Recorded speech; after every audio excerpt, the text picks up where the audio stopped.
All right, ladies and gentlemen, welcome back to Intelligence Check. I realize we haven't done an episode in a really long time, but real life comes first.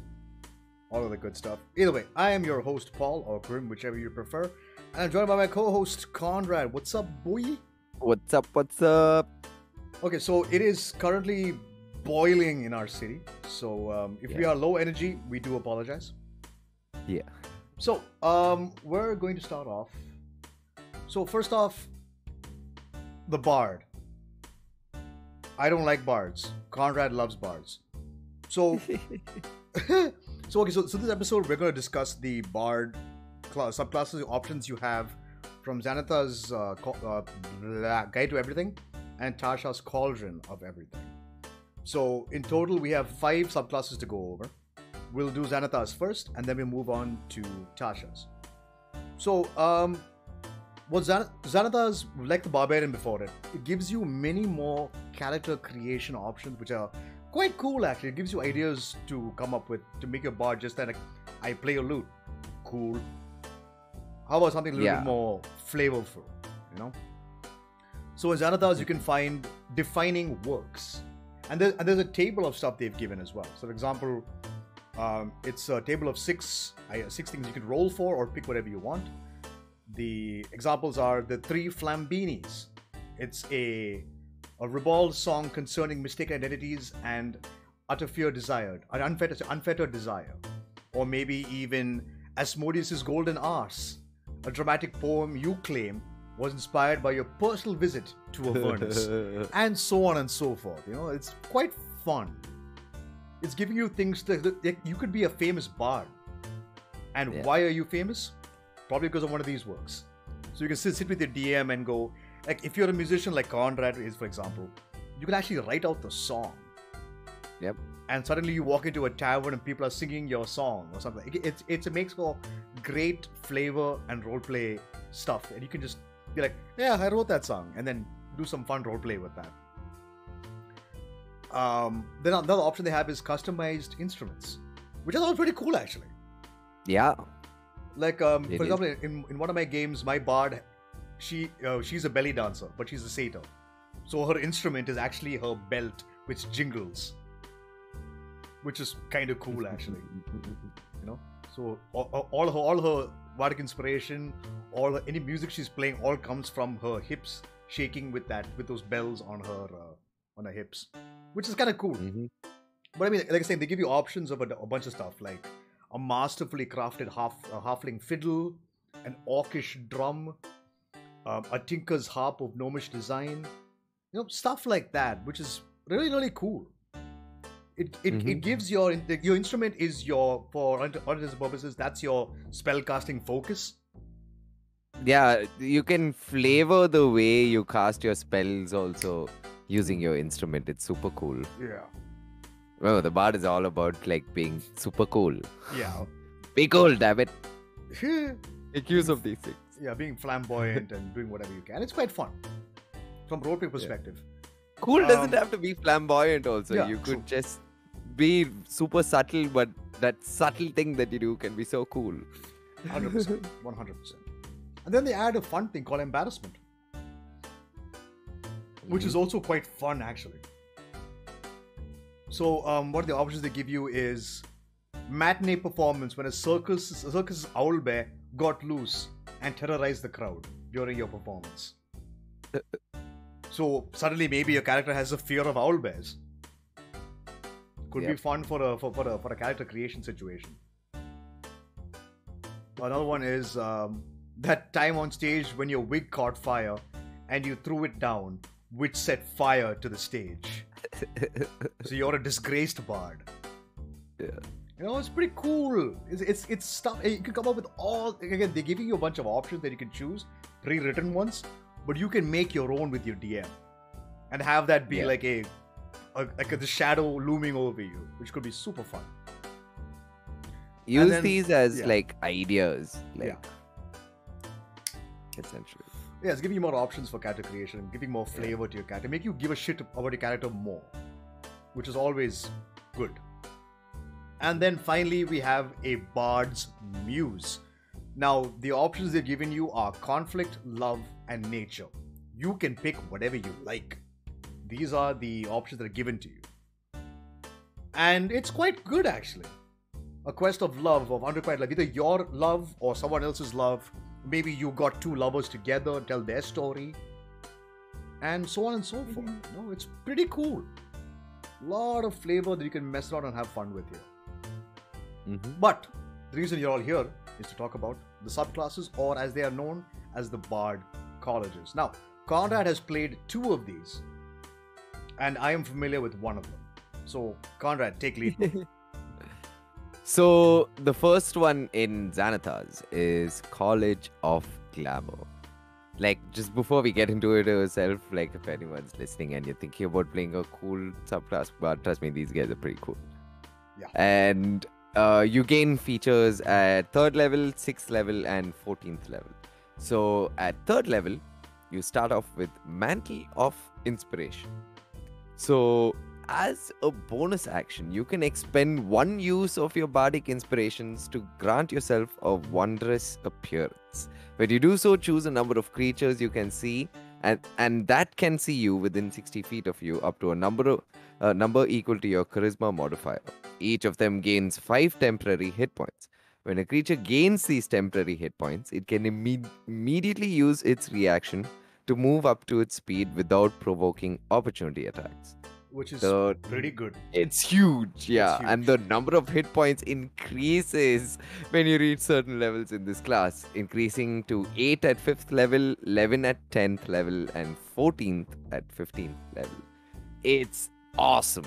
Pretty good. It's a freaking bonus action. Yeah. And the fact that they can move up to its speed. So Yeah. Here's the beauty of it. Remember, I did it that day. Yeah. It's I was like, hey, stop it. Listen to me. I was like, okay, y'all can do what y'all want at the moment. yeah, you can move for free. Move. Yeah, you can move for I free. may also move. Yeah, so your wizard can escape, your rogues can get in position, your barbarians and paladins and fighters can rush into a fight and just surround people. That's quite chunky. And 8 temporary hit points at 5th level for just like that. Not even roll for it. Yep. Flat 8. Yep. Which is nuts. And you can do this how many times? It uses your bardic inspiration. Right. So Okay, however okay. time- So- how so many 5 times. you have left on those? Yeah, Yeah. 5 or 4, whatever it is. Yeah. That's pretty good. Yeah. That's pretty good. It's quite awesome. Quite Yeah. awesome. 5 temporary hit points And- and full movement? Hell yeah, dude. like even that day in that situation when it happened for us, when I did that for us, it worked out perfectly. Yeah. I got out and I was like, listen, bonus action, I'm gonna do this. I was like, everybody listen to me. I started playing a fucking song. I forgot what is some bullshit I sang the moment. And I was like, okay, guys, use your reactions. Go. Don't worry, they won't touch you. Yeah. I mean, but that's what I think. You give up Your character had a setup. Yeah. This one's character, Sharat's character had a setup. Everyone, it was awesome. I mean, the only thing is that it takes your reaction to do so. And of course, remember, you can choose to move or not. You can choose or not. Yeah. Yeah. But remember that you've used up your reaction for that turn. Just Yeah. keep that in mind. Mhm. But it allows you for some amazing setups to get, like, say the BBEG or the big bad evil guy or girl or whatever they are is at the end of a corridor with a bunch of bad guys. You want to get within range of these dudes, of the bad guy, to take him out or take him captive or whatever. Pop this, everyone just runs at him. And he's like, oh fuck. Pretty good. Pretty good. Yep. And the next feature you get at 3rd level is Enthralling Performance. I love this one as well. If you perform for at least 1 minute, you can attempt to inspire wonder in your audience by singing, reciting a poem, or dancing. At the end of the performance, choose a number of humanoids within 60 feet of you who watched and listened to all of it, up to a number equal to your charisma modifier, minimum of 1. Each target must succeed on a wisdom saving throw against your spell save DC or be charmed by you. While charmed in this way, the target idolizes you, it speaks glowingly of you to anyone who talks to it, and it hinders anyone who opposes you, although it avoids violence unless it was already inclined to fight on your behalf. This effect ends on a target after 1 hour. If it takes any damage if you attack it, or if it witnesses you attacking or damaging any of its allies. And if a target succeeds on its saving throw, the target has no hint that you try to charm. Once you use this feature, you can't do so until you finish a short or long rest. Which is pretty good, actually. Like, say, I for got example, those free rooms. Yeah, I mean, like for example, yeah. Think of it this way: you're invited into perform for a bunch of ne'er-do-wells, and the big bad evil guy is there, or whatever. The current evil boss, the mini boss you're going up against, is in that room. You manage to sneak your way in because you're a charming motherfucker, and you just start performing. You stoop all these people into believing that you are the most amazing person for an hour. And you can get anything from them. Yep. It's quite good. And with all your fucking bard spells, you can do a lot. The best part about it is the fact that if they succeed in the saving throw, they don't know they were trying to be charmed. Which is huge. Yeah. Because a lot of charm effects, when the effect ends on that person, they know they were charmed. Mm-hmm. So in this regard, it's quite good. So in this instance, even say like after successfully charming a person using this, what that 1 hour passes, after that, it's not like if they had known that you had charmed them, there are chances they'll be like, you motherfucker, I know what you did earlier. But in this case, they'll be like, hey, yeah, we're good. Good. Yeah, clap. Yeah. Simple as that. But yeah, I mean, like, they will oppose anyone. They will hinder anyone who opposes you, which is pretty good, actually. If you're able to charm the evil guy, or the mini boss of the dungeon you're in, or say it's the Thieves Guild Master, whatever it is, could be fun. Could make for an interesting situation where you can just manipulate the situation to your liking. So Glamour is all about that. Manipulation. It's pretty awesome. And once per long rest. I mean, once per short rest. That's short. Good. Yeah, once per short rest. That's pretty good. Yeah. But those are the two features you get at 3rd level. Then at 6th level, you get Mantle of Majesty. So at 6th level, you gain the ability to cloak yourself in a fey magic that makes others want to serve you. As a bonus action, you can cast Command without expending a spell slot, and you take on an appearance of unearthly beauty for 1 minute or until your concentration ends, as if you were concentrating on a spell. During this time, you can cast Command as a bonus action on each of your turns without expending a spell slot. Any creature charmed by you automatically fails its saving throw against the command you cast with this feature. Once you use this feature, you can't use it again until you finish a long rest. This was amazing until it said you have to you have to concentrate on it. Concentrate, yeah. Yeah, that's not... I mean, I think otherwise it would be a little too OP. Like, there's nothing checking your constant ability to command. You'll have to... It's sort of like you are creating a weird bond with this person. Right? I get it, but at the same time, it's like... In the middle of a fight, what would I do instead? Like, I can do slow. I can do hypnotic pattern. I can do haste. So many other things which are a little more useful than command. Because again, command, they have to make a wisdom saving throw. And they obey a one-word command that you speak. So they essentially lose their turn. So in a way, you can potentially stop someone from doing anything. But it's only one target, as opposed to something like hypnotic pattern, which affects everybody in a 30-foot cube. And if they fail the saving throw, they just go flump. They're just incapacitated until they take damage. See, this is very situational. Hypnotic pattern is a spell that will work anytime. Yeah. No, but this is very situational. I'm trying to... Yeah, but I'm trying to wonder when I would use this instead of hypnotic pattern. Know what I mean? I mean, I used it that day because I didn't want to use a spell slot. I used it on that guy who was manning the fucking, what's it called? The ballista. But then, yeah. So now I'm constantly commanding him. I'm like, go away, keep running away. Yeah. Go. Flee. Yeah. Go. Alphabetize. So again, like it's a cool ability, but I'd rather be concentrating on a more powerful spell personally. But then again, that's me.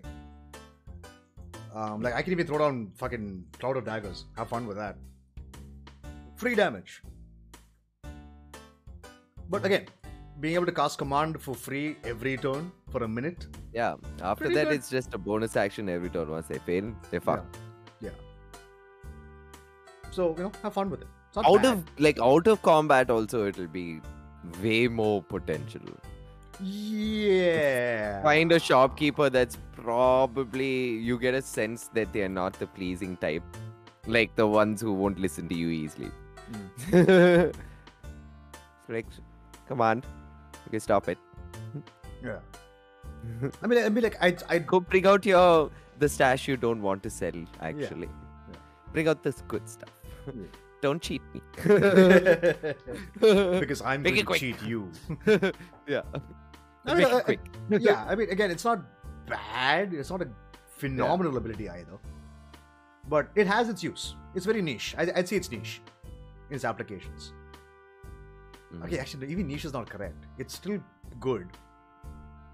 But the fact that it's concentration, like I'd say, it's hard to say actually. There's one target per turn though. That's the thing. Yeah, it doesn't. It sounds amazing, but not maybe as effective as you'd like it to be. I mean, it could work out though. But yeah, I mean, yeah, that's Mantle of Majesty, which is not bad at all. And the last feature is which you get at level 14 is Unbreakable Majesty. So at 14th level, your appearance permanently gains an otherworldly aspect that makes you look more lovely and fierce. In addition, as a bonus action, you can assume a magically majestic presence for 1 minute or until you are incapacitated. For the duration, whenever any creature tries to attack you for the first time on a turn, the attacker must make a charisma saving throw against your spell save DC. On a failed save, it can't attack you on its turn and it must choose a new target for its attack, or the attack is wasted. On a successful save, it can attack you on this turn, but it has disadvantage on any saving throw it makes against your spells on your next turn. Once you assume this majestic presence, you can't do so again until you finish a short or long rest. You have a passive sanctuary. Yeah, it's pretty cool. That's pretty good. It's pretty cool. It's a bonus action to do so. Yeah, it's pretty good. But again, level 14. That's what I like about this subclasses features of the most. Well, most of the bard actually no, some of the bard subclasses, the features, a lot of them are actions, but this one, most of them are all bonus actions. Yeah, I mean, so I think it favors in action economy that way at least. True, but we say that it's also a toss-up. Like, do I give bardic inspiration or do I do this instead? You know what I mean? Yeah. But I mean, again, it's up to you how you want to do it. Because, like, for example, even Mantle of Majesty, what is more effective? Having some dude make a wisdom saving throw against your command, or giving somebody inspiration instead as a bonus action? It's a toss-up. But this is pretty cool, actually. And the best part is if they do hit you, you can cast a spell next turn and they have disadvantage on the saving throw, which is quite powerful, actually. Because they say, for example, you are surrounded. There are 5 of them in front of you. They all somehow manage to hit you.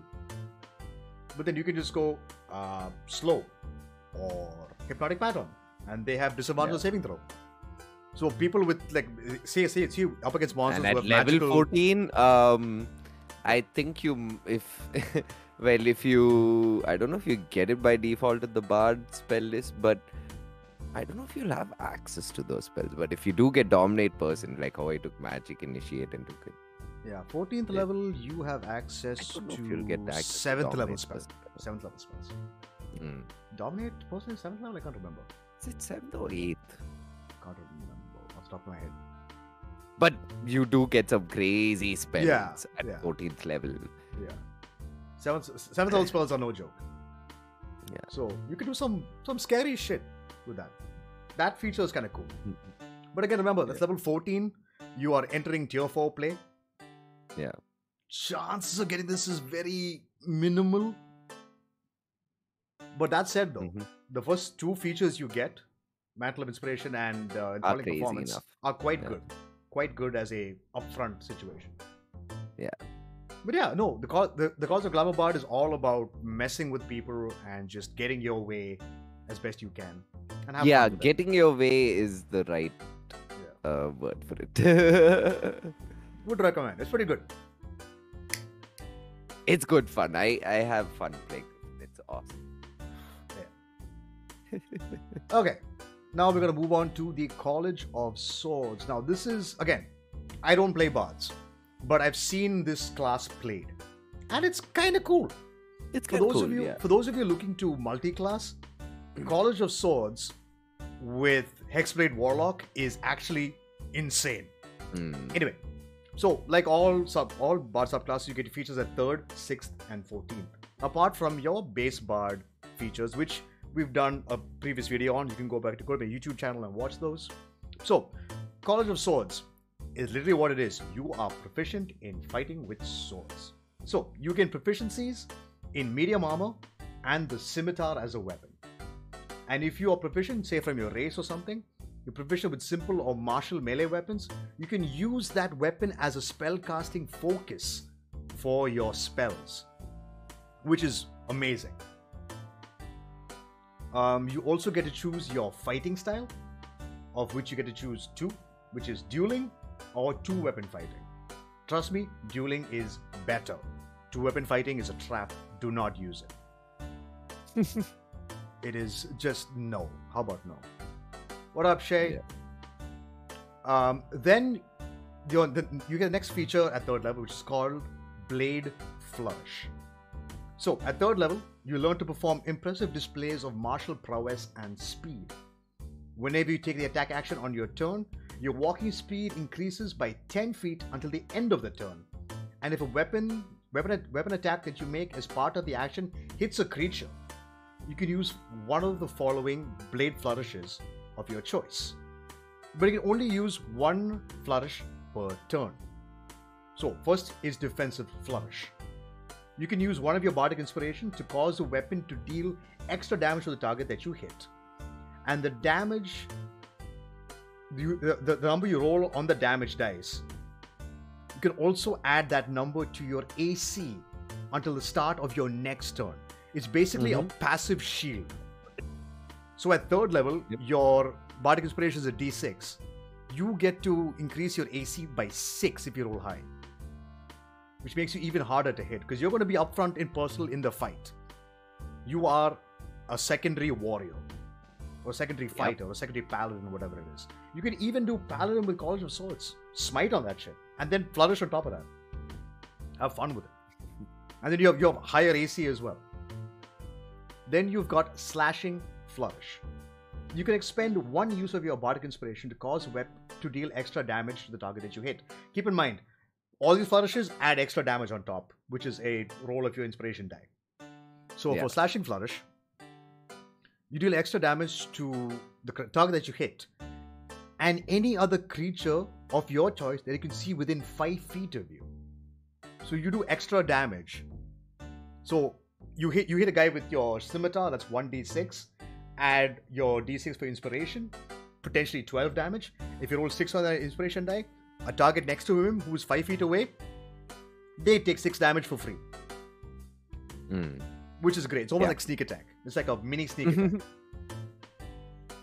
So that's always fun. And then finally, we have Mobile Flourish. Once again, roll the dice and extra damage. And you can also push the target 5 feet away from you, plus a number of feet equal to the number you rolled on that dice. You can potentially push someone completely out of melee range away from you, and you can just walk away without having to take any damage. Yeah. So, it's options you have. Mess around, have fun with this. Like I was saying, if you're going like this is the one class I would say Hexblade is good because immediately you can. So say you go 3 levels of Swordsbard, and then go 5 levels of Warlock. Eldritch Smite, Mobile Flourish, push them away. Eldritch Smite them as they're going, knock them prone, and they are miles away from you. Immediately, the rest of your party members can just run in and just destroy him. So that way, pretty fun. And then at 6th level, you gain extra attack. You can attack twice. Now, normally all other martial classes get their extra attack at 5th level. You gotta wait an extra level for that. So essentially, whenever you take the attack action on your turn, you get to make a second attack, which means now you can go Slashing Flourish for your first attack, and then Mobile Flourish for your second attack. That's something you can do because it says you can only perform 1 flourish per turn. But so you can't do 2 defensive flourishes. You can't do 2 slashing flourishes. Yeah. But you can go Slashing Flourish immediately to defensive flourish. So your AC goes up or knock them far away from you. And so saving throw. Mobile Flourish has no saving throw. They are pushed. Yep. So you are fighting at the edge of a cliff. Knock them off the cliff. It's great. Being able to move someone for free without a problem is... Displacement is powerful. Displacement is extremely powerful. We keep saying that. Yeah. And then the final feature you gain as Swordsbard is starting at 40th level. Whenever you use a Blade Flourish option, you can roll a d6 and use it instead of expending a Bardic Inspiration die. It's mad. That's mad. So, all in all, Swordsbard, I wouldn't go past 3rd level, honestly. I would end at 3rd level and then multi-class something else. Yeah. Like a paladin or a rogue or something else. Because extra attack, it's fine. And Master Flourish also is like, I'd rather use my inspiration die because it's going to be larger at 14. Because I remember correctly, at 14th level, your Bardic Inspiration is what? It should be a D10 still, right? I'm going to check. It should be a D10. Is it a D10? 14th level? I'm not mistaken. Yeah, it's a D10. Yeah. I'd rather get an extra 10 damage on top of my flourishes. As opposed to a D6. I mean, again, if a person is going into this subclass in its entirety also, it's awesome. Yeah. It's good. I mean, things like, see, this class is not for support. Yeah. This is a combat. Damage. Yeah, it's a combat-focused bard. You Yeah. have to be within combat. Don't think you can be away. Keep that in mind. Yeah. So even spells for a bard like this don't pick up concentration spells. Yeah. I'd say for the pick most. up. Probably a couple yourself. just in Haste case. yourself. Yeah. Haste yourself. Probably that alone. Yeah. I mean, maybe a whole person. bards don't get access to haste, do we? I don't remember. Magical secrets, bro. Magical secrets, true. You can gain access. Exactly. So that's the Gain thing. access. Exactly. So like I honestly would say, just don't bother going beyond 3rd level. Just multi-class. This is the one class I'll say multi-class, and go Hexblade. Because you can get Thirsting Blade as a invocation, gives you extra attack. On top of that, Eldritch Smite, and then just go to town. You get to add so much damage on top of it. Yeah, that's a good multi-class. Yeah, it's not on its own. It's not a great class. Like it has fun stuff that you can do. Don't get me wrong, it's fun. But in terms of being an active member in melee combat, not really. You don't outclass a barbarian. You don't outclass a fighter. You don't outclass a paladin. You're better off just multi-classing with this one. Take 3 levels in Bard and go rest of the way in something else. Honestly. Like you can go Call of the Swords Bard, 3 levels, and go Battle Master Fighter the rest of the way. You're gonna get extra attack. You're gonna get multiple extra attacks. On top of that, Action Surge as well, which allows you to flourish even more. So, you know, it's this is just looking at the class in itself and its features it gets. It's extremely basic as fuck. It's super basic. Yeah. Like for example, like the game, like in the game I played, we had a College of Swords bard mixed with a swashbuckler rogue. That was fun. Take a guy aside, fight him one-on-one, get sneak attack, plus your flourishes on top of that to add even more damage. So, you know. This is the one class I'll say just multi-class. Have fun with it. Don't bother. I mean, Master's Flourish, man. Come on. D6 instead of a D10, why? It's a waste. Just roll the D10. Yeah. Anyway, that's the College of Swords. Very short, very small in terms of features. Again, it's very straightforward. Now, moving on to the College of Whispers. Take it away, boyo. So, College of Whispers. Now, I'm gonna say something. This subclass is very roleplay heavy. I'm gonna say that before we get into it itself. So, if you're looking for something that's like, I don't know, that's a little more straightforward to play. Straightforward. It's not the word I'm looking for. But Paul, you know what I mean. Yeah, I know what you're saying. I'm trying to find a word to describe that. I mean, okay, right off the bat, I would say the Whisper Bard sounds good, doesn't play as good. Yeah, it plays good in the situation. Like, if you know you can play a role play heavy character. Like, I knew I could play a role play heavy character. Yeah. It was a homebrewed world. Yeah. So I was like, hey, I asked Adi also, like, is this going to be he's like, oh yeah, this campaign is going to be a lot of role play, a lot of you guys talking to characters, negotiating stuff, all that. I was like, okay. Then this was actually quite interesting to play in that.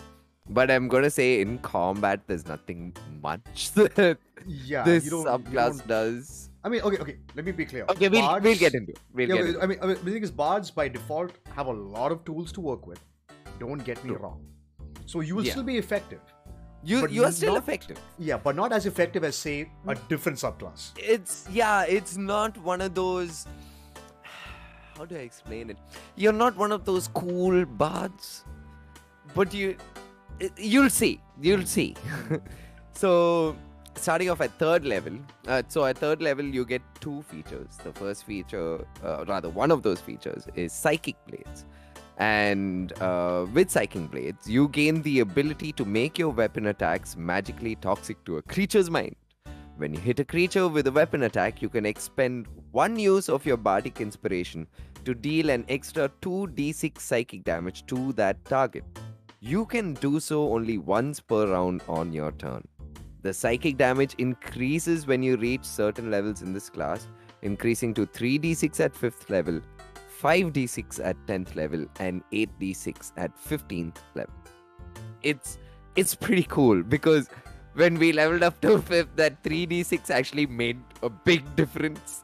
I had a crossbow. I was in a fucking broom. So, like, I was just flying about everywhere. And whenever I wasn't able to cast a spell, that's when I did. Well, but again, it eats up your bardic inspiration. That's the other thing. Yeah. So it comes down to, like, do you want to give inspiration to somebody else? Do you want to use it on this? Use it for this, yeah. So it's a bit of a toss-up.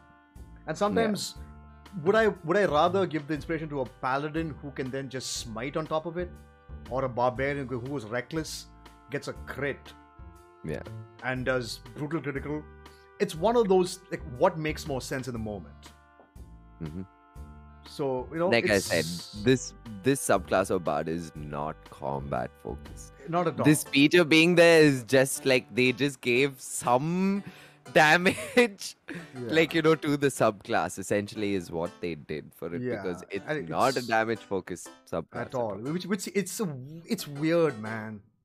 It's like I said, if you find a character that you can fit the subclass with, and when it works, it's pretty cool. Yeah, it's awesome. So I would say extremely campaign dependent. Yeah. Anyway, so that's Psychic Blades. Yeah, that's the first feature. And the second feature is Words of Terror. So if you speak to a humanoid alone for at least 1 minute, you can attempt to seed paranoia in its mind. At the end of the conversation, the target must succeed on a wisdom saving throw against your spell save DC, or be frightened of you or another creature of your choice.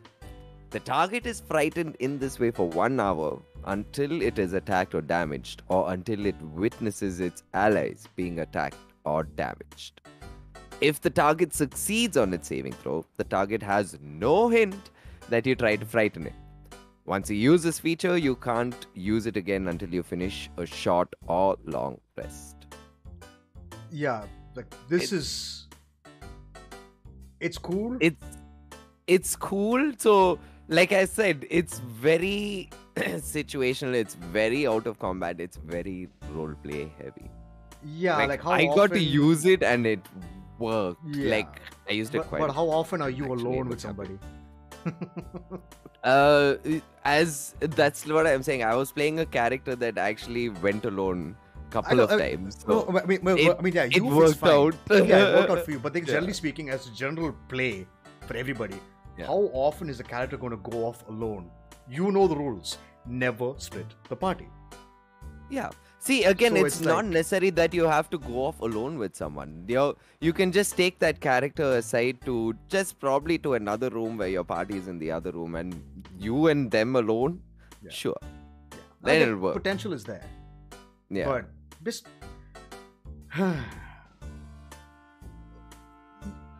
in a normal campaign, this won't work. Homebrew Again, campaigns, homebrew if campaigns, if it's a role play heavy campaign, Yeah. is where this subclass works. yeah. Like in most published modules, chances of you using this feature is extremely low. But homebrew, there's plenty of chances to make this work. Yeah. Because most of the time, the party wants to stick together. You could be a squishy bard for all we know. We don't want you to go off somewhere with some dude and be like,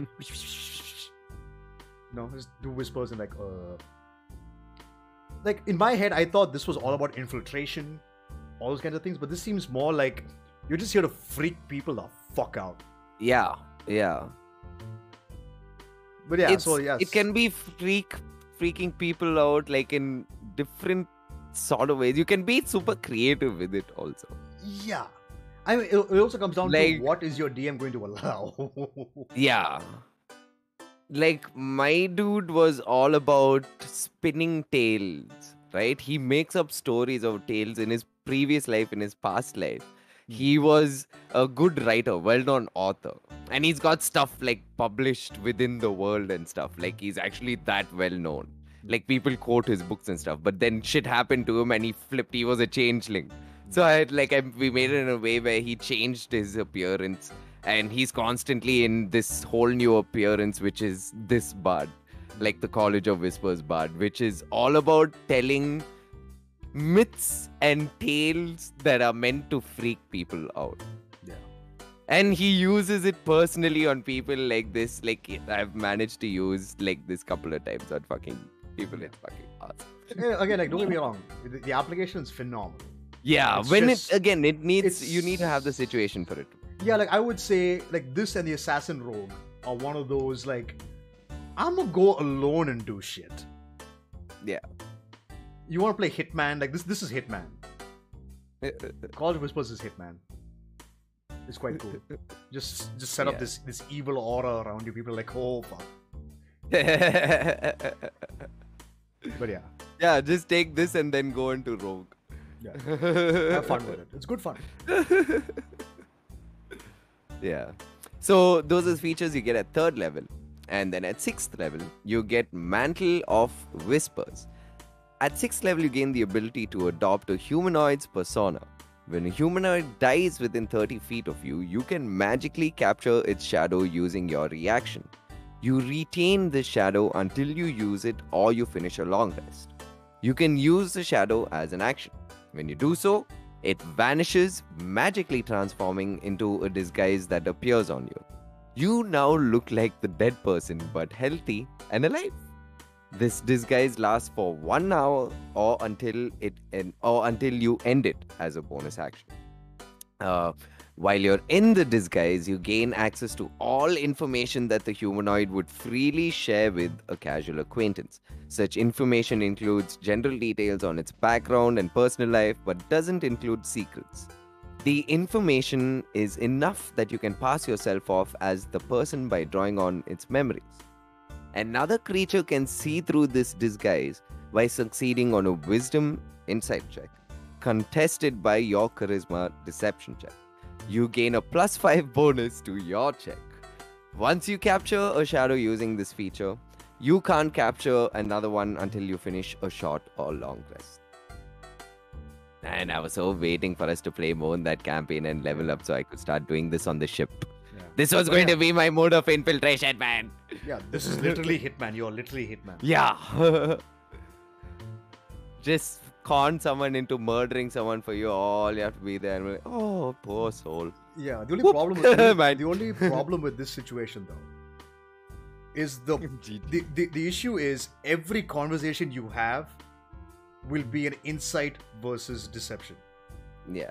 I mean, Anything you'll you be tailoring a character towards deception. I get it. Oh no, 100%. But my point is, it just slows down the situation again. Instead of just Yeah. chit chatting, you Slows are it down. constantly rolling off. Which, if the other players at the table, they could be sitting there going, "So, how do you think it's going? Deception check, wisdom insight check, deception check. I think he'll be fine. Maybe, I don't know. He's been gone for what, 2 hours now? Okay. It can lead to a problem within the table itself, where people are just doing fuck all while you're off on your own doing some other shit. So, I mean, you don't need to be alone to do no, of this. course. But my point remains. It's still the It fact can that be one of those situations where y'all are infiltrating like a massive camp, and you want someone to be able to take on the persona of the general. Yeah. There you go. Carry out a mission to take out the general, and you can adopt the persona, and you can go ahead. Yeah. Yeah. Again, like, So it's got its application. applications are there. It's just that after a point, even players are gonna be like, dude, can we just rush in and kill the guy? Can we just go? Like, if you've got a barbarian fight or a paladin, like, just go kill them. Or rogue wants to just kill shit. So again, like Con mentioned, it's extremely. I mean, I also mentioned campaign dependent and what your players are down to do. Like, if I do a heist, like I'm trying to write a heist campaign with like minimal combat, this would be amazing. Could be fun.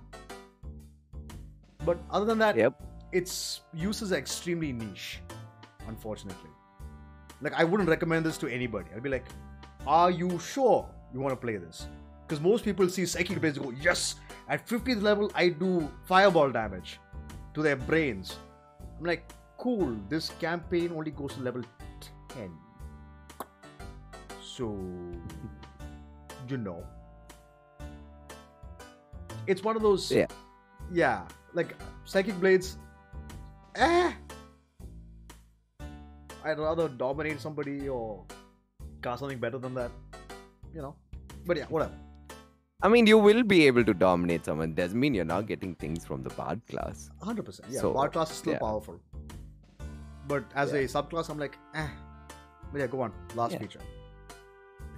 Wow, your hate for it is really It's real. not, it's not hate. It's more like I don't give a fuck about it. I generally don't give a fuck about it. I'd rather play swords. The last level is Shadow Law. And at 14th level, you gain the ability to weave dark magic into your words and tap into a creature's deepest fears. As an action, you can magically whisper a phrase that only one creature of your choice within 30 feet of you can hear. The target must succeed on a wisdom saving throw against your spell save DC. It automatically succeeds if it doesn't share a language with you or if it can't hear you. On a successful saving throw, your whisper sounds like unintelligible mumbling and has no effect.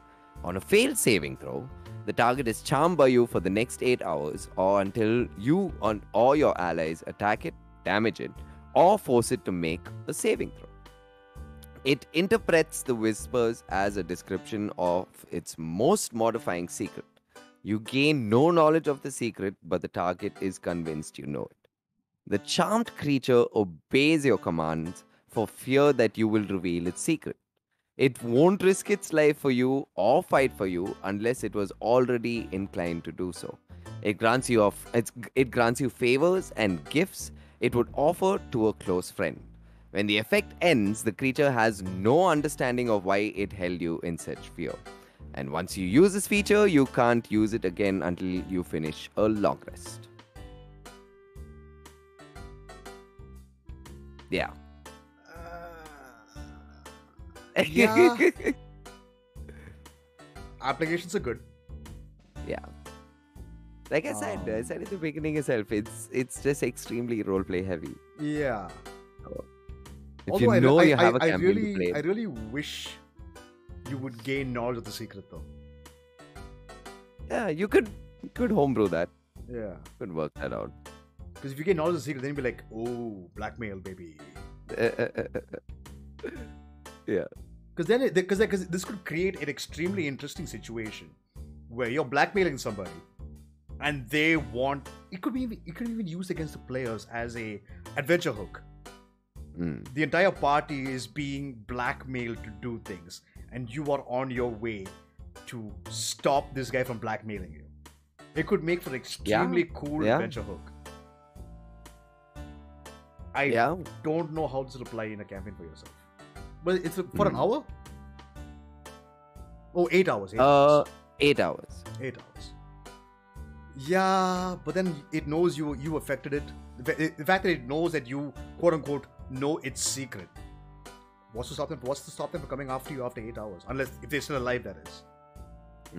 You know, it's one of those things. And you can't make it fight for you unless it wants to. And why would it? I don't want to die. I'm going to run away now. You can take one person out of a fight. Yeah. And but yeah, that's the College of Whispers. Yeah. I would never. It's almost like I want to play a bard. What do I play? I'm like, not the College of Whispers. Play Law Bard instead, because that's fucking OP as hell. But I mean, again, it's not bad. It's not good either. I will never say like, oh yeah, fuck yeah, play this. No, I wouldn't. Yeah. Because like Khan mentioned, it's extremely roleplay heavy. And you need to have a degree of creativity and be able to think on your feet. Yeah, trust me, it's not fucking easy to talk to NPCs on your feet. Yeah, it's super hard. God damn. People have said the wrong things in my campaign. I'm like, what did you say that out loud? They're like, yeah. I'm like, okay, roll for initiative. Shit! If it's just one wrong word, you say one wrong word. Like, my character was essentially like doing a lot of the talking. We infiltrated this port town, like not port, it was more of one of these flying cities where there was a lot of trade. They had a lot of docks at this city basically, and we had to infiltrate a particular, I think it was the main castle there at the place, if I remember correctly. So we went in and we went to this particular tavern and stuff, and we went under the disguise that Zan's character, since he was an elf, we found some costumes on our ship. We dressed him up as a fucking collector. We called him the collector. And I was the collector's, like, what you call, like, secretary. Right? I did all the talking. His PA, actually, more like his PA. So he was the front. Because we had a lot of weird people. So it was like we were traveling around the world. We collect a lot of weird shit. We had stuff which our captain from the ship gave us for sale and all that good stuff.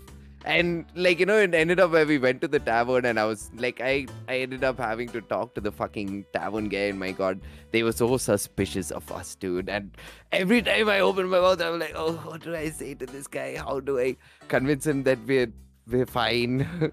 I know my deception is high, but still, don't say the wrong things. Don't give out your cover. Yeah. I mean, it's tough for someone who's not used to roleplay and conversing and being quick on their feet. Like, even for someone like Conrad, who's not a good talker, but even you're like, at some points, you will hit a roadblock. You'll be like, oh shit. Yeah, it's not great. Yeah. It's tough. It's a hard subclass to play. Mhm. Low combat situations, this is great. High combat, you are next to useless. Apart from your base bard features. But your subclass adds nothing to help in a fight. Yeah. Which is extremely... Again, this thing suffers from the same problem that the assassin rogue suffers from. Yeah. It's just, you just... The assassin rogue sounds so cool, but just... Yeah. It's just not good as a... In a team game, not great. This one is extremely selfish in the way it works. It's all about you. You are the one doing all of this. You become the face of the party, when maybe somebody else wants to be the face. Yeah. It becomes hard. But yeah, that ends the subclasses for Xanathar's Guide to Everything. Just 3. Yep. And pretty good. Glamour's fun. Sword Bard, fun. This one, but can be fun. Again, it's extremely dependent on what you're playing and how you're playing and what campaign you're in. So keep that in mind. Make sure your DM, make sure you talk to your DM. Say you want to play a Whisper's Bard. Talk to your DM as if any of these features can be useful in the campaign. If they're not, pick a different bard.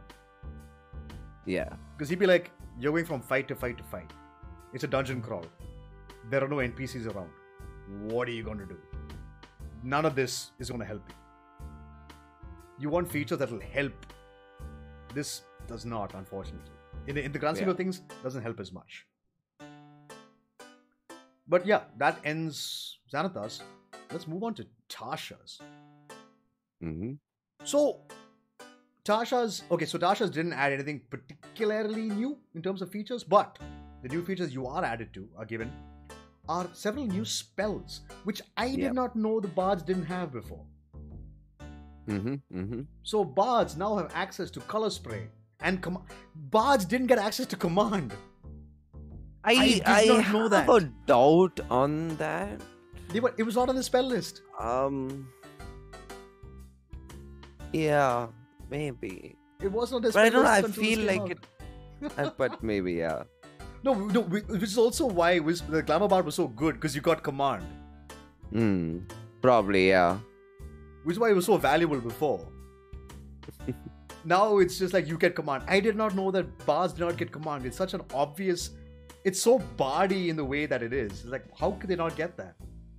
Then bards now get aid, enlarge, reduce, mirror image, 3 powerful spells, and they didn't get access to that shit. I did not know that. 3rd level. Yeah, mirror image and all low. Yeah. 3rd level, Intellect Fortress, Mass Healing Word. How did bards not have Mass Healing Word? Yeah, because only Healing Word and I don't think we had only Healing Wounds. Word was there. Yeah, I don't know if was Cure Wounds there. I think Cure Wounds part of your spell list, I think. Oh, no. Just Healing Word. Correct. No, it's not. It's only Healing Word. Yeah. That was the only healing spell. Correct. How did you not get Mass Healing Word? It makes so much sense. Okay, whatever. And then Slow. Slow! Why would you not have Slow? Phantasmal Killer. Rari's Telepathic Bond. Hero's Feast, which is huge. Which I believe only clerics used to have before. Now, bards have it. Pally. No, I don't think Pally's also had. I don't think so. Paladins end their casting at 4th level. Yeah. They don't get 5th levels. They get 5th levels? I don't remember. But yeah, 6th level they don't have access to. Then you've got Dream of the Blue Veil, Prismatic Spray. Prismatic Spray is fucking powerful. It's lovely. 8th level you have Antipathy and Sympathy. And then finally Prismatic Wall, which is a phenomenal spell. 9th level spells. So those are the new spells that have been added into the Bard spellbook. I'll be honest, just getting Mass Healing Word, Slow, Mirror Image, Aid, enough. Everything else, just magical secrets. And just go with it. Yeah. Now, another feature they added was, Magical Inspiration. Now, this is an optional feature. Keep in mind, make sure your DM is okay with this feature. Yeah. Some DMs won't allow it. So essentially what happens is, if a creature has Bardic Inspiration die from you and casts a spell that restores hit points or deals damage, the creature can then roll that die and choose a target affected by the spell. add the number rolled as a bonus of hit points gained or damage dealt. So if you throw out a fireball, you get add an extra d6 on top of you. I mean, it'll become a d8 by then, but yeah. Add extra d8 to It's one pretty target. awesome. One target takes extra 1d8. Only a single target. So that's an option for you on a cantrip, on any single. This is better used on a single attack spell, like say Guiding Bolt or something. Add an extra d8 on top of that. It's always good. You get to add extra damage essentially is what that does. But again, make sure your DM is okay with that. And this magic inspiration comes at 2nd level. That's an option for you. Then at 4th level, you gain bardic versatility. Whenever you reach a level in this class that grants an ASI, so that's 4th, 8th, 12th, 16th, and then 19th. You can do one of the following, representing a change in focus as you use your skills and magic. You can replace one of the skills you chose for expertise and replace with something else that gives it expertise. So basically, you can change expertise every 4 levels. And then you can also replace one cantrip that you've learned from the Bard spell list. So say you don't have Vicious Mockery, and you're realizing Vicious Mockery would be great here. When you hit 4th level, replace the cantrip and get Vicious Mockery. Yeah. So, it's stuff like it gives you a little more, like it says, it's bardic versatility. So 4th level, 8th level, 12th, 16th, 19th, you can change up stuff. Which is actually quite valuable. Like say you have expertise in stealth, for example, and from here on out, there is no more stealth operations. Fuck it. I will go fully into persuasion, into deception, whatever it is. Get expertise in what you need. So it's quite valuable. So starting off, and okay, so in Tasha's there are 2 subclasses. One which was written ages ago in a different book has now been brought into a consolidated form where everyone can access it if you have this book. So the first one is a brand new one, and it is called the College of Creation. As per usual, you get features at 3rd, 6th, and 14th level. So at the beginning, you gain Mote of Potential as your first feature. When you give a creature a bardic inspiration die, you can utter a note from the Song of Creation to create a tiny mote of potential. The note is intangible, invulnerable, and it lasts until the inspiration die is lost, essentially when it's used. And the best part is you can flavor this note. However, this mote, it can look like a musical note that floats around somebody, or a star, a flower, a symbol of art or of life, anything that you can choose. It can look like a rabbit sitting on someone's shoulder, which would be hilarious. Everybody like, what the fuck is where the fuck did that come from? Yeah. You can cause some very fun stuff. So, and whenever you can use this mote on an ability check, attack roll, or saving throw, as per usual for any bardic inspiration, honestly. So when you use it to roll an ability check, you get to roll 2 of the dice. So say you roll a 4 on the first time with your inspiration, then you roll it again and you roll a 6. You can choose which one you want to use. Do you want to use the 4? You want to use the 6? You're obviously going to use the 6 because it's a higher number. So your ability check is more likely to succeed. So in that regard, it could be interesting. Again, it's a use of your bardic inspiration, but it could be valuable for an investigation check, a perception check, deception, persuasion, whatever it is. Could be valuable. Might be worth looking into. Then the attack roll. So immediately after the creature rolls its bardic inspiration die to add to the attack roll against the target, the mote thunderously shatters.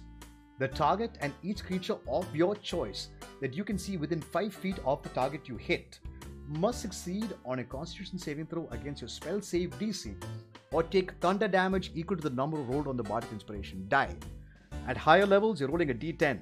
10 thunder damage across an area of 5 feet. Pretty good. That's like a mini thunder wave. Yeah. It was pretty good. Just 10 damage to everybody. Flat 10. Or flat, whatever it is. Flat number you roll. Yeah. Flat damage. It's always good. Next thing you know, toll the dead motherfucker. You're taking damage. 2d12. Let's go. And then finally for the saving throw. Immediately after a creature rolls its inspiration die to add to a saving throw, the mode vanishes with the sound of soft music. Again, flavor. Yeah. Causing the creature to gain temporary hit points equal to the number rolled on the bardic inspiration die plus your charisma modifier. Which is good. Come higher levels, you're going to be making a lot of saving throws. Like a saving throw per turn almost. Yeah. And just getting that extra temporary hit points is always valuable. And the best part is, it doesn't have to succeed. Even if you fail the saving throw, you still get the temporary hit points. So that's another cushioning of any damage you take. So it's super valuable. Like that, this could potentially turn a disintegrate into not so disintegrate. Like say you were that those temporary hit points just take that damage and you don't get turned to ash. Yeah. So it's quite useful that way. And then the second feature you gain at third level is Performance of Creation. Now this is an extremely verbose paragraph, so bear with me. As an action, you can channel the magic of the Song of Creation to create one non-magical item of your choice in an unoccupied space within 10 feet of you. The item must appear on a surface or in a liquid that can support it. The GP value of the item, as in the gold cost of the item, can't be more than 20 times your bard level. So at third level, it can't be more expensive than 60 gold. It has to be cheaper than 60 gold. And the item must be medium or smaller. So medium is technically your size. Most in fact, I think all player characters are medium size. Medium, yeah. Yeah, you count as medium. So it can't be bigger than that. Bigger, it can be medium or smaller, up to you. The item glimmers softly, and the creature can faintly hear music it seems. Music when touching it. The created item disappears after a number of hours equal to your proficiency bonus. So at third level, you have a +2. So 2 hours. It'll last for 2 hours. Once you create an item with this feature, you can't do so again until you finish a long rest. Unless you spend a spell slot of second level or higher to use this feature again. Which is great. You have an option to bring it back before a short rest, before a long rest. And you can only have one item created by this feature at a time. If you use this action and have already have an item from this feature, the first one immediately disappears. The size of the item you can create with this feature increases by one size category when you reach 6th level, which becomes large, which is twice your size. And then 14th level, which is huge, which is 4 times your size. That, again, 6th level large is pretty good. 14th level huge, again, that's tier 4 play. Chances are not going to happen, but the option is there for you. Now, the item itself, though, like it has its own stat block. It has an armor class of 16, which is pretty good actually. It's a pretty good armor class. Not bad, yeah. Not a bad armor class at all. Might have a higher AC than you. Yeah, most likely has higher AC than you. Yeah. Yeah. Its hit points is 10 plus 5 times your bard level. So at third level, it's 15. So that's 35 points of health. That's chunky. And it can fly and hover. And it can move on the ground 30 feet. So have fun with that. It's immune to poison, immune to psychic. It's immune to charm, exhaustion, poisoned, or frightened. It has dark vision of 60 feet. It understands any language that you speak. And its proficiency bonus, of course, is equal to your bonus. It's immune to polymorph. It cannot be polymorphed. And this is the kind of sort of broken ability. It's called Wow, I can't say this word. Irrepressible dance. Irrepressible dance? Yeah, irrepressible dance. That doesn't sound like a word. When any creature starts its turn within 10 feet of the item can increase or decrease, up to you, the walking speed of that creature by 10 feet until the end of the turn. If your paladin or barbarian is next to this thing, they get an extra 10 feet on their movement, which is huge. Or enemies are close, you move slower. You can't get Slam them. it. Yeah. This is all. Wait, it starts its turn, right? Yeah. This is almost like a sentinel. Not really, but kinda half sentinel. You just cut the speed at 10 feet. Yeah. Which is huge. Like if your enemies are dwarves, you've just cut their movement speed to 15 feet. You're like, "Nyeh, I can't get close." And of course, you can, the dance itself, you can always just flavor it how it's going to look like. Say it's a feather duster, and it just kind of feathers them in the face, so they can't run further. It's like Hachu, and they kind of stop moving. You know, those are options for that. And it also has an action of its own called Force Empowered Slam. This is a lot like the what do you call it? The Battlesmith Artificer, where you have your defender, steel defender. Yeah. But basically, it uses your spell attack bonus to make an attack, and when it hits, it's 1d10 plus your proficiency bonus in force damage. Pretty cool. It's an extra source of damage. Yeah. It's like having a spiritual weapon around. Yeah, but here's the thing. It doesn't say... Does it... Wait, it doesn't say anything about how it works. In the sense that, does it go on your initiative? Does it go after your initiative? Does it roll its own initiative? Do you have to command it to attack? See the problem. There's a distinct lack of clarity here. It just says you can make all this shit. But what do you do? Does it have its own initiative? Okay, in combat, the item shares your initiative count. That's an animating performance. It's given in the next feature. No, yeah, but then that's at 6th level. But then 3rd level, what is it? I'm guessing they forgot to mention it in 3rd level, but it should be the same. Okay. Okay, fine. So yeah. So then we come to the 6th level feature, which is called animating performance. It's pretty much the same. Wait a second. Hold up. Wait. Are you telling me at 3rd level it can't attack? I don't think it can just yet. I think it just stays there. What's the point of that? I mean, I guess you can... No. I mean, I guess you can use its wow. Eye dance. You can use this eye dance.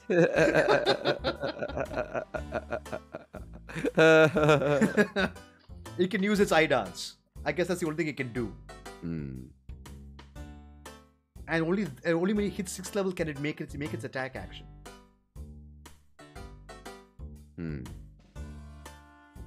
That's kind of not good. You have to wait 3 levels for this thing to be able to attack something. Yeah. I guess that's why you don't roll initiative for it also. That's bizarre. Probably initially. Oh, anyway. So, animating performance, like I mentioned, at 6th level, its size increases to large. Yeah.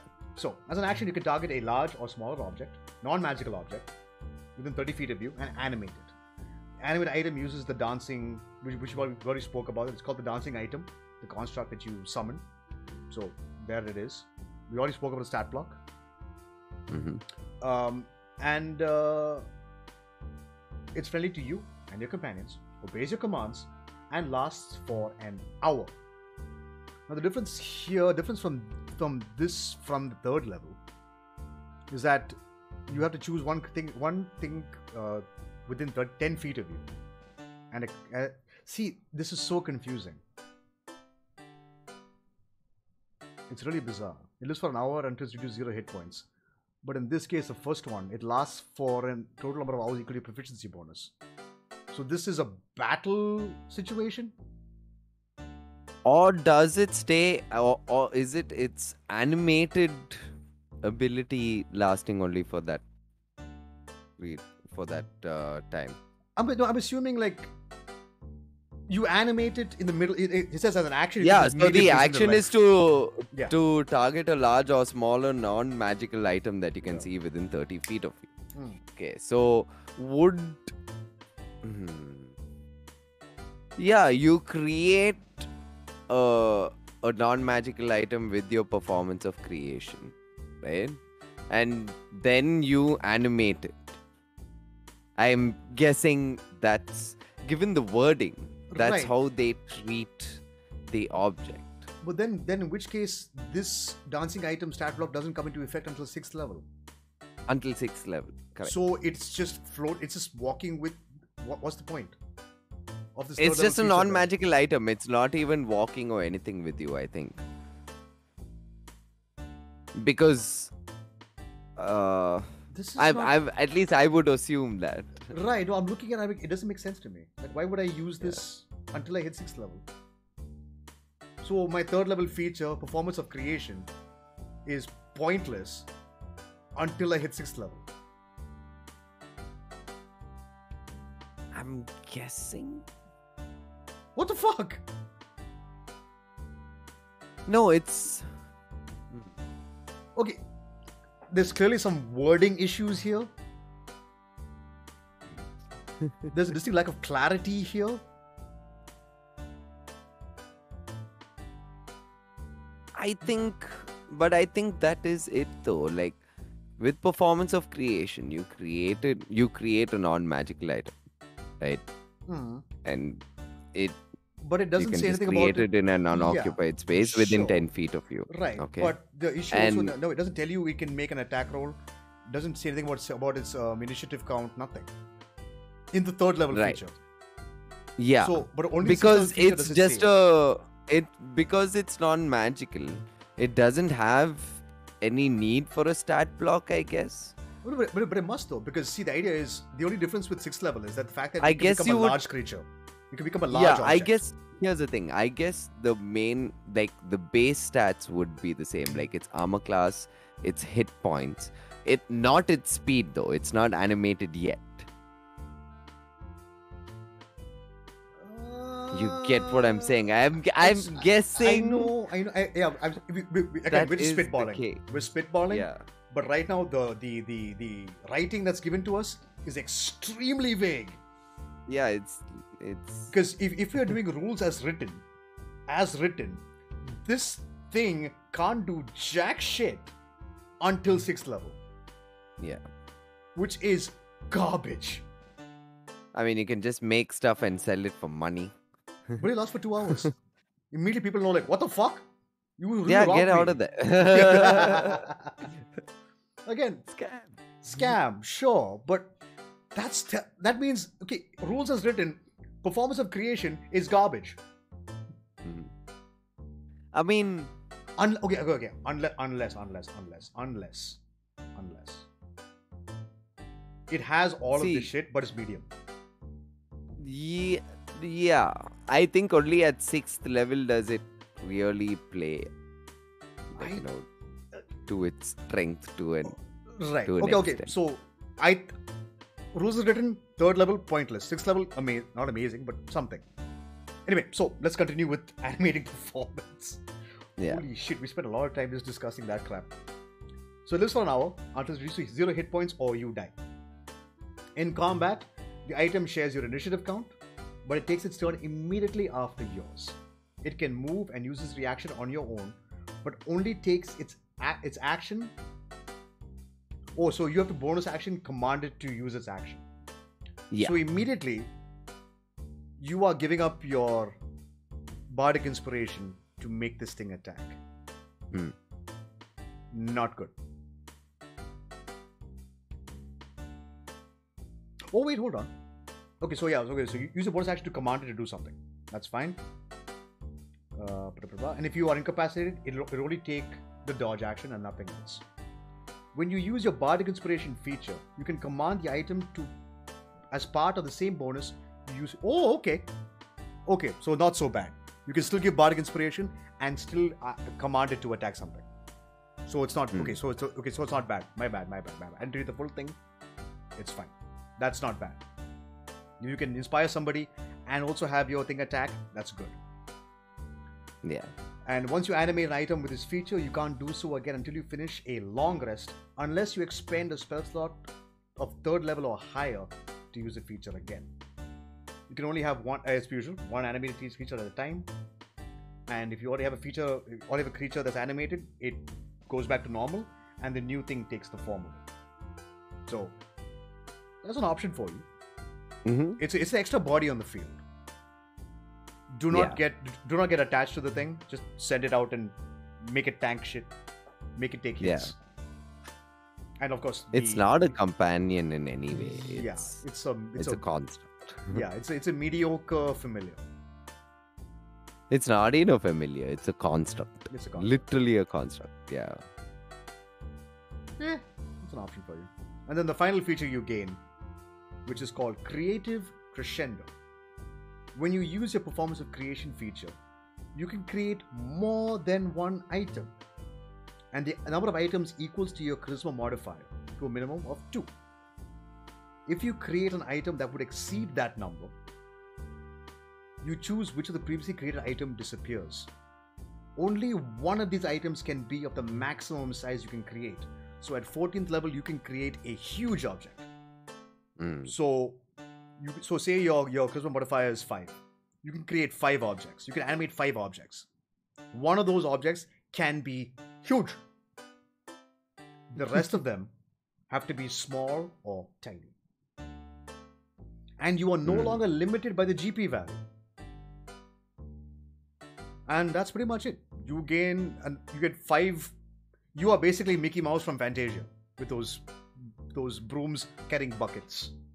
That's basically what this is. Or like my idea, like I was saying, toy maker. Toy maker, yeah. You can be a and toy at this maker level, you're making toys and you're animating them and you're making them do shit. Yeah. You animate a giant teddy bear. Yep.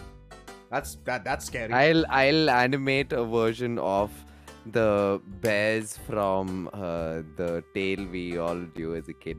What were they called? Red Riding Hood. Was it Red Riding Hood? And the 3 bears. The 3 bears, yeah, Red Riding Hood. No, not Red Riding Hood. No, not Red Riding Hood. Red Riding Hood, dude. Fuck.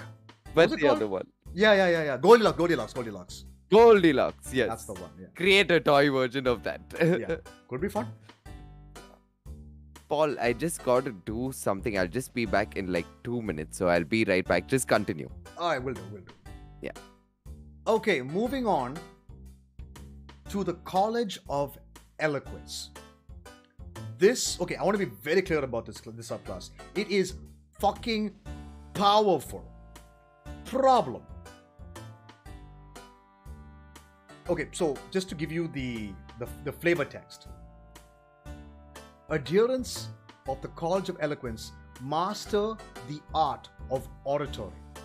These bards wield a blend of logic and theatrical wordplay, winning over skeptics and detractors with logical arguments and plucking at heartstrings to appeal to the emotions of audiences.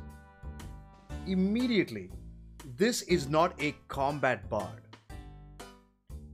This bard is perfect for a campaign that has got little to no combat. I mean, the bard subclass, the bard itself gives you a lot of stuff for combat, but the features of this subclass are extremely based around of talking and roleplay. So, right off the gate, once again, remember, you gain features at 3rd, 6th, and 14th. But this one gets extra features at each of those levels. So, at 3rd level, you gain Silver Tongue. You are a master at saying the right thing at the right time. When you make a persuasion check or a deception check, you can treat any roll on the d20 of 9 or lower as 10. At 3rd level, you have reliable talent on persuasion and deception checks. You cannot fail. It is impossible to fail. It's awesome. It's fucking insane. I can't wait to play an eloquence bard. You can't fail. If you have proficiency in deception or persuasion at level 3, you already have a +8. You are rolling nothing less than 18. Yeah. You cannot fail. I mean, let's be honest here. As a bard, you are definitely having proficiency in persuasion and deception. At minimum. At minimum. Yeah, yeah, you got to. It's you can't fail. You can't fucking fail. It's dumb. And if you multiclass this with one, I can't remember which paladin it is, you can roll nothing less than 24. You can roll nothing less than a 24. You can convince a king to take a shit on his throne. I think with this itself you can, yeah, as you go higher level, because this is just the dice roll. Your proficiency number is gonna be high. Like say even level 8 and all that itself, like it's so high. You'll easily have like a plus 10 at least. So you'll be rolling minimum say an 18 to a 20 at least. Yep. Minimum. You can't roll lower than that whether you like it or not. Yeah. So even if you roll hate, that one? so here's the situation.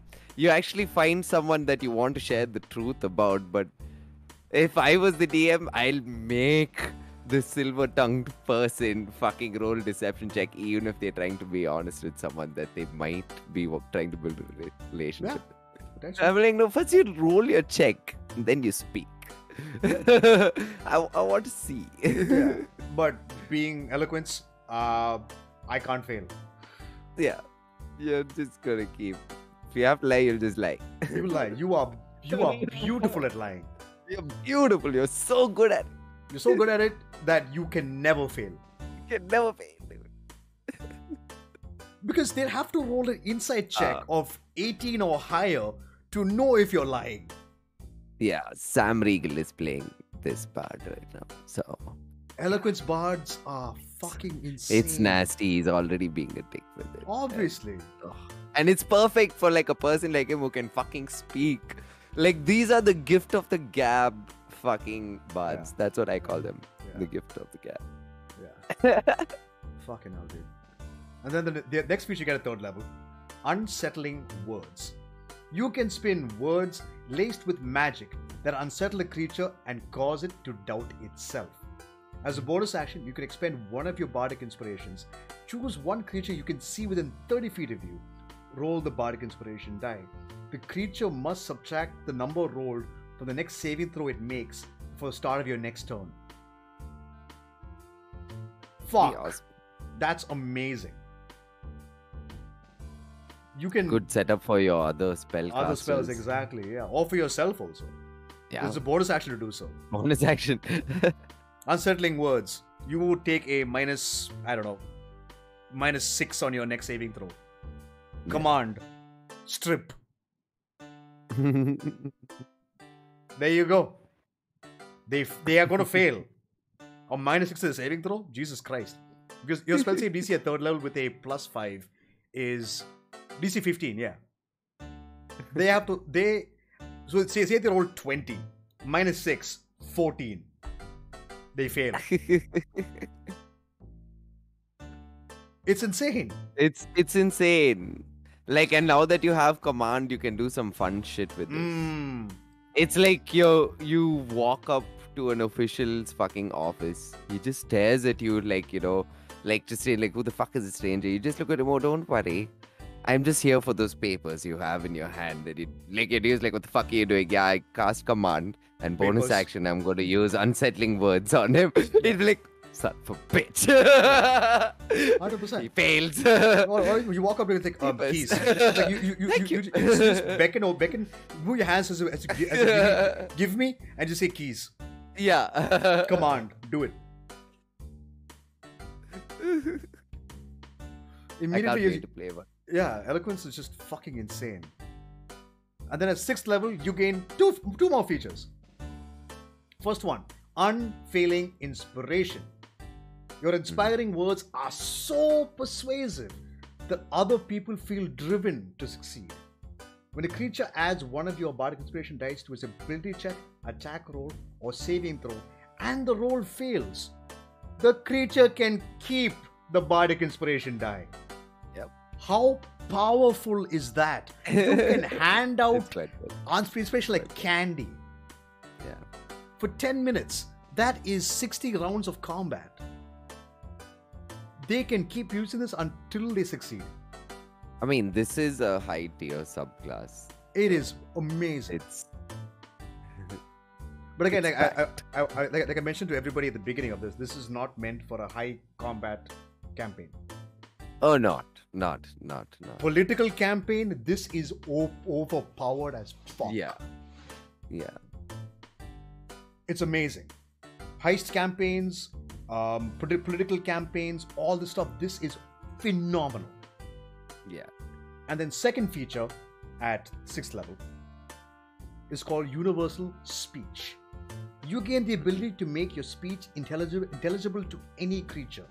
As an action, choose one or more creatures within 30 feet of you, up to a number equal to your charisma modifier, to a minimum of 1. The chosen creatures can magically understand you regardless of the language you speak for an hour. Remember what I said about political campaigns? You are in the Senate, and you are surrounded by people of different races. Some of them don't speak common. They, for the next hour, they can understand everything you're saying. Top that off with unsettling words and silver tongue. You can make them do anything. Yep. It's pretty awesome. Fucking insane. Like, when you have the situation to use these features, they work so well. Like, I would say this thing works better as a DM NPC than it does a player character. Like, say you are at a war summit, peace talks or whatever, surrenders. You need a mediator. Here you go. Eloquence Bard. Dressed beautifully. Comes walk in and go, yes, how can I help all of you? Yes, of course, please sit. Immediately, this works better as a DM character than it does a player character. Because they're like, just like the Whispers Bard, this requires you to have the gift of gab. Yeah. You must be able to talk. You've got to be quick on your feet, come up with ideas, know exactly what you're going to do. Which is why I feel this is better used by DMs than it is players. Because players will be like, they just brain fart. It'll happen. Because DMs, as a DM, you know how this is going to go. Situation. They succeed, much wow. They fail, oh dear. But the players are not 100% sure what's going to happen. So for them, it's going to be extremely difficult for them to articulate what they need in terms of doing something amazing. Unless you have a good speech and you're able, like even me, I'm looking at this, I'm going, I would love to play this, but I would play it terribly. I would suck at this one. But the features it has are amazing. Universal speech is amazing. Unsettling words plus silver tongue, and nobody can do anything to you. You are just charming as all hell. Like this is a better glamour bard. It is so good. And then finally, at 14th level, your final feature is called Infectious Inspiration. When you successfully inspire someone, the power of your eloquence can now spread to someone else. When a creature within 60 feet adds one of your bardic inspiration die to his ability check, attack roll, or saving throw, and the roll succeeds, you can use your reaction to encourage a different creature other than yourself that can hear you within 60 feet of you, giving it a bardic inspiration die without expending any of your bardic inspiration uses. And you can use this reaction a number of times equal to your charisma modifier. How amazing is that? Yeah. It's so good. It is Really so good. fucking good. It's a Free damn bardic shame. inspiration. Yeah. It's awesome. It's insane. Again, Only if the person succeeds on Correct. whatever they were doing, but still, yeah, you're and giving it- them a chance to succeed. There's a and high here's the beauty chance. of it. This And is if- level if- 14. yeah, and if they fail, yeah, they keep the dice. Yeah. And they can try again next turn. It's unfailing inspiration. Yeah. Unfailing inspiration with infectious inspiration.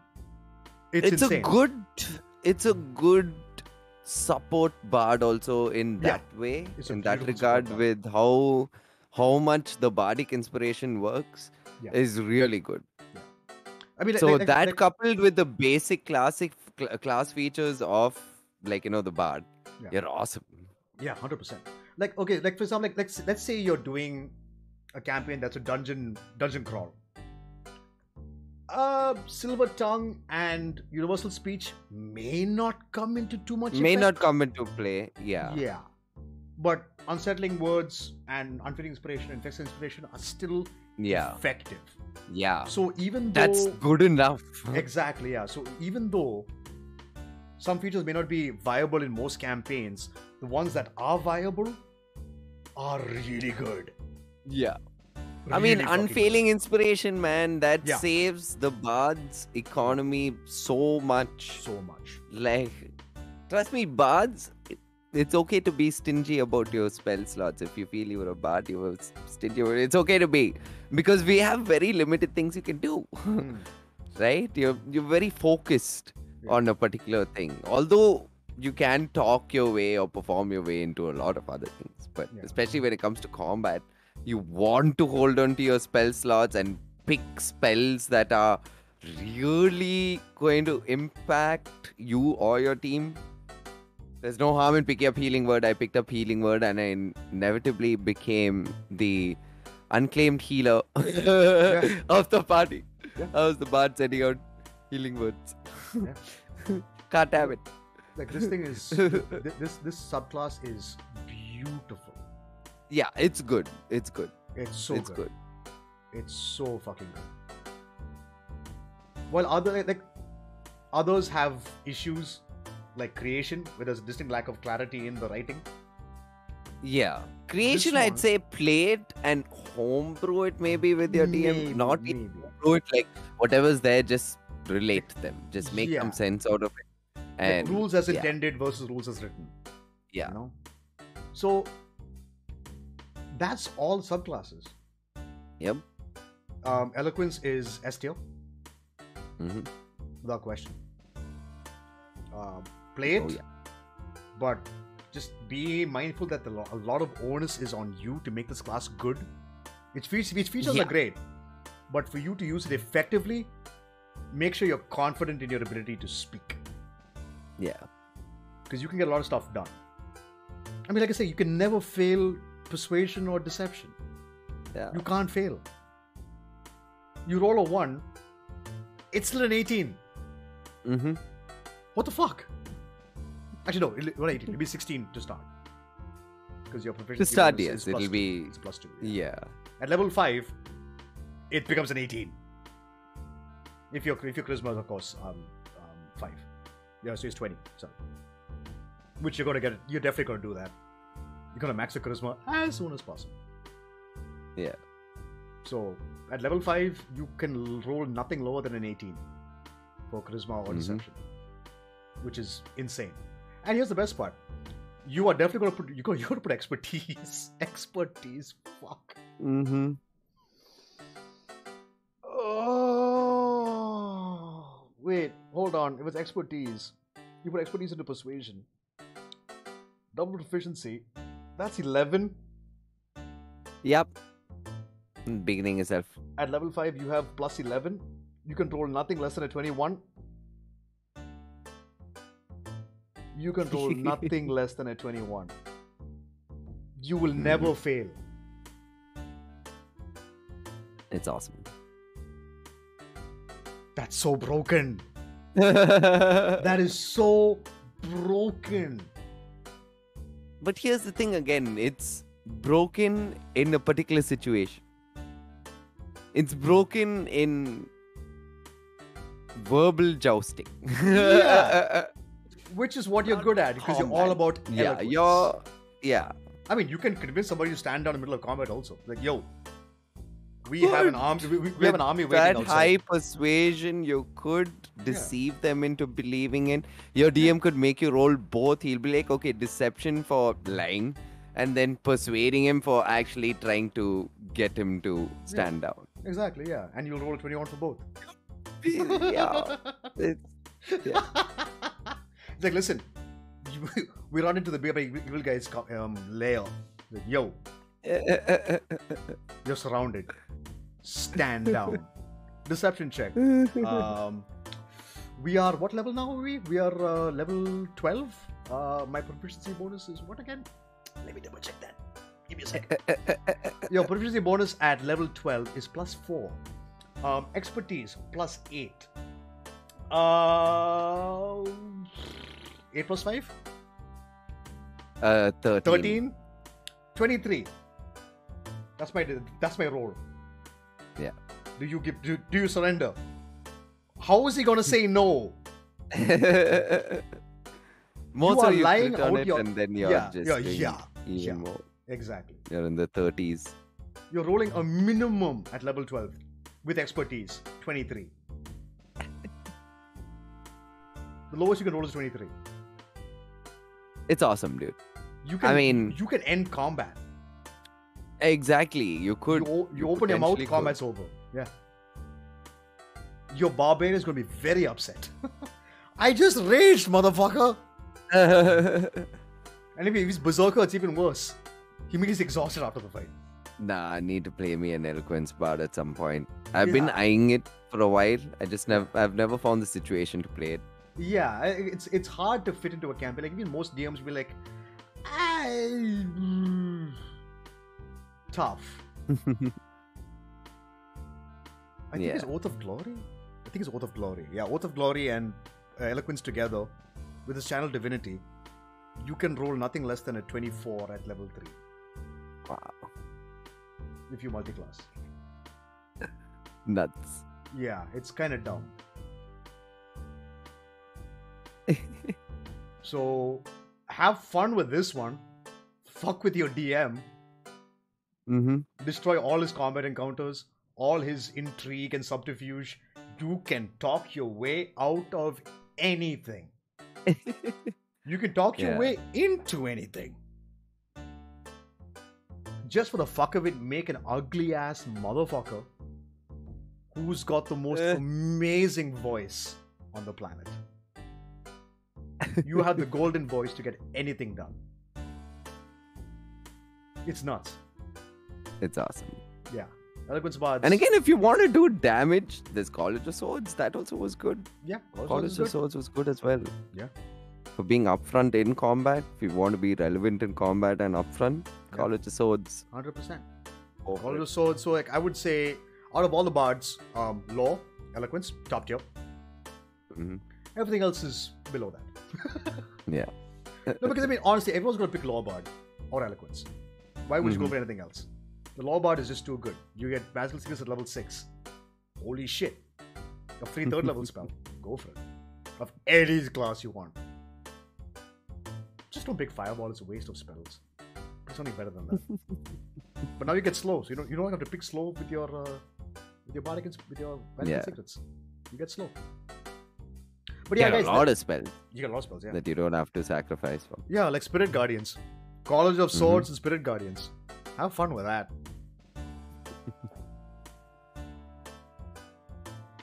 But that's all. That's all the subclasses we have for bards. Yep. That's all of them. Personal favorites, Eloquence. It's broken. Yeah. It's broken. Yeah. And the fact that for me, Eloquence, Glamour. Glamour's pretty good. And Law, yeah, of course. It's really good. Law is by far, apart from Eloquence, the best. So, I mean, check with your DM if they're okay with you playing an Eloquence part, and if you're confident you can play an Eloquence part.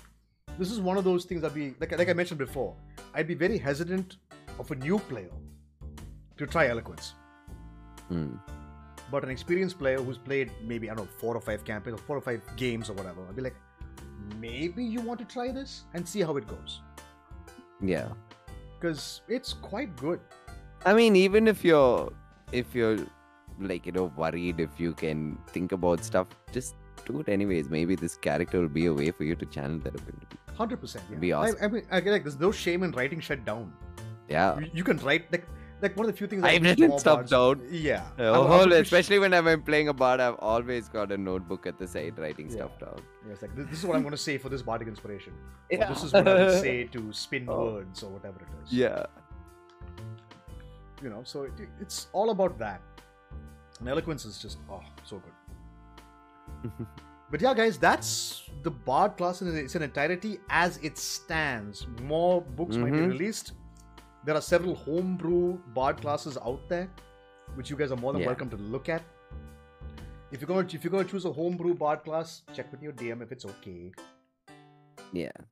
Even things like whispers, glamour, eloquence especially. Make sure your DM is okay. Check. Yeah, because it could backfire on you more than anything. Like you might not have any presence within the campaign, like within the party at least. Like also whispers. You're in a full combat campaign.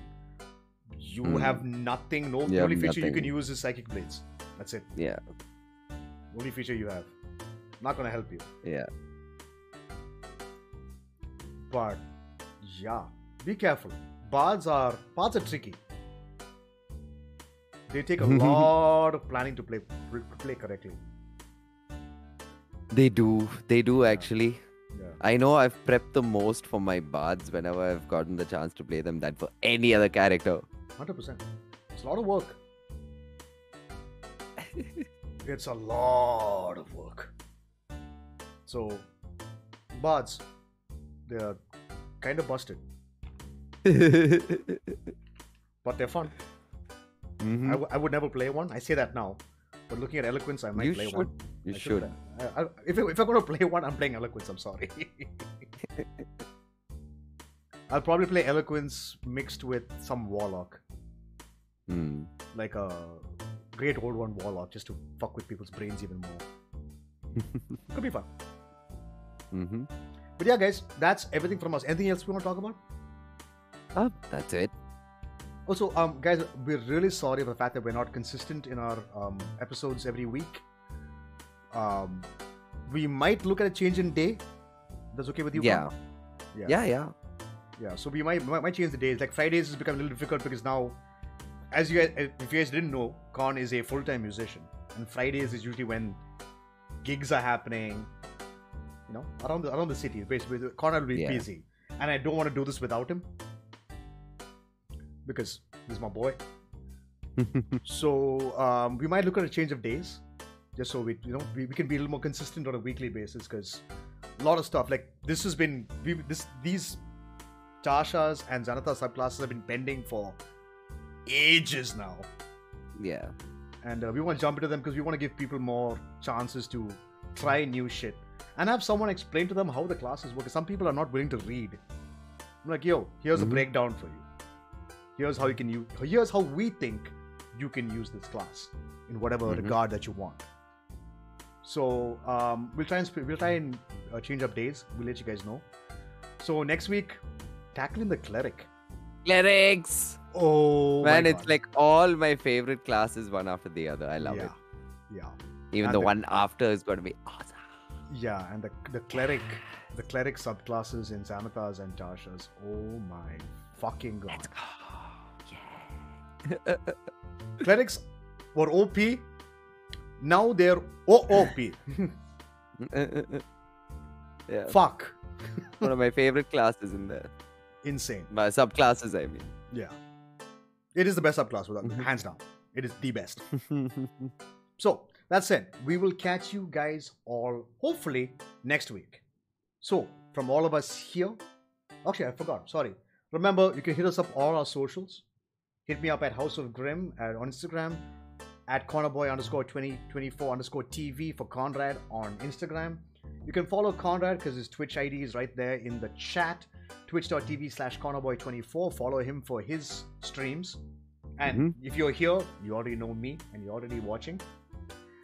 Any artwork that you would like, you can see the artwork before you is done by the talented and lovely Priscilla Dillon. Hit her up at Prissy Dilly on Instagram for any artwork that you might like.